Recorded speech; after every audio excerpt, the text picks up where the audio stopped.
What I mean?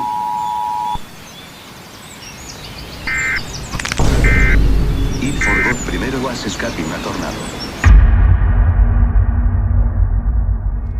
Ay, mi hijo. ¿Dónde está mi hijo?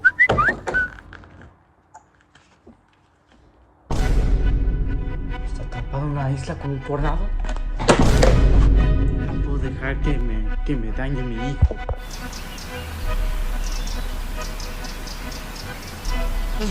Hey, we're here to help.